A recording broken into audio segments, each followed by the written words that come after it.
A very good afternoon, students. Next question. An electron is projected with velocity v along the axis of a current carrying long solenoid. Which one of the following statement is true? The path of the electron will be circular about the axis. The electron will be accelerated along the axis. The path of the electron will be helical and the electron will move to continue with the same velocity along the axis of the solenoid. ठीक है, तो students question बहुत ही simple है. मैंने हमेशा बताया कोई भी चार्ज पार्टिकल अगर मैग्नेटिक फील्ड में जाता है तो मैग्नेटिक फील्ड का एक ही काम होता है, उसको गोल गोल पकड़ के घुमा दो. तो ऑप्शन ए बिल्कुल सही होना चाहिए. The path of the electron will B circular. Correct है? बिल्कुल गलत है, बिल्कुल गलत है ये option.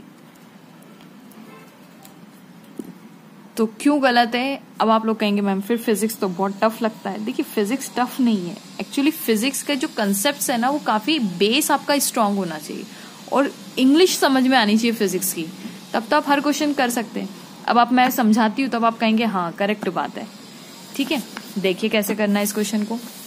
An electron is projected with velocity v along the axis of a current carrying long solenoid. तो पहले तो current carrying long solenoid बना देते. ये देखिए current carrying long solenoid.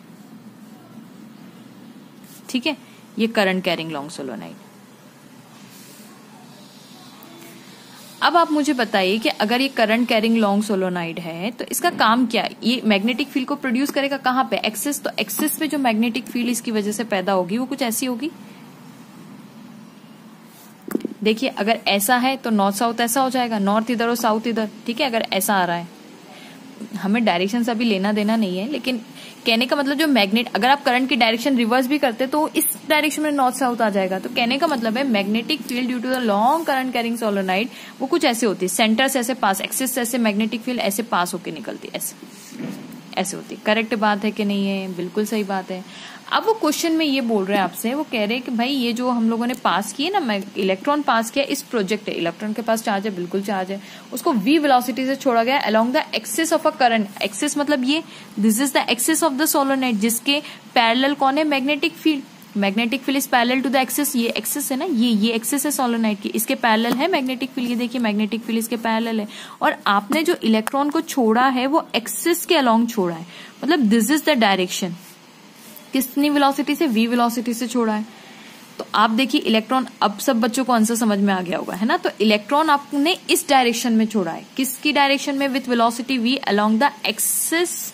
Electron is projected with velocity along the axis of a current carrying solenoid. Which one of the following is correct? तो मुझे एक बात बताइए कि अगर कोई इलेक्ट्रॉन है और वेलोसिटी से जा रहा है और अगर वो मैग्नेटिक फील्ड के पैरेलल है तो फोर्स कितना लगेगा उस पर? 0, क्योंकि F क्या होता है? Q v cross b. Correct है. तो Q v b sine 0, sine theta. तो Q v b, थीटा कितना है? Theta is the angle between v and b.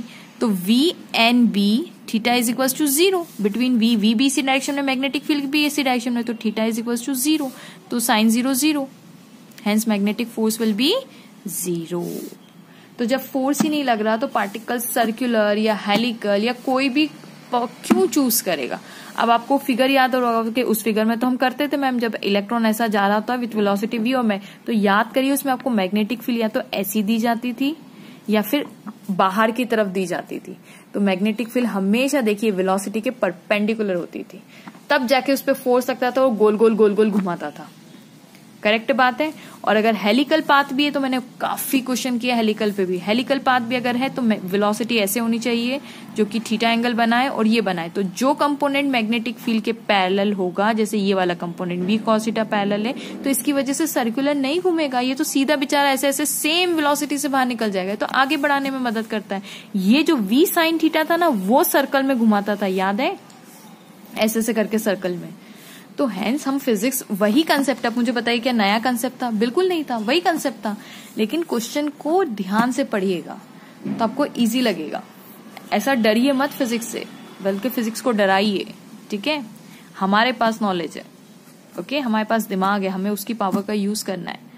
So don't worry, playlist solve कीजिएगा, I am sure you will get the confidence. तो मुझे बताइए correct option क्या होगा? बिल्कुल सही है, D option is correct. The electron will continue to move with the same velocity along the axis of the solenoid.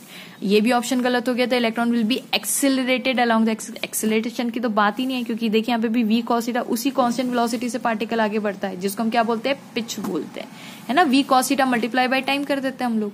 तो एक्सेलरेशन की तो यहाँ पे बात ही नहीं है, क्योंकि जहां एक्सेलरेशन आया फिर वही फोर्स का झमेला आ जाएगा।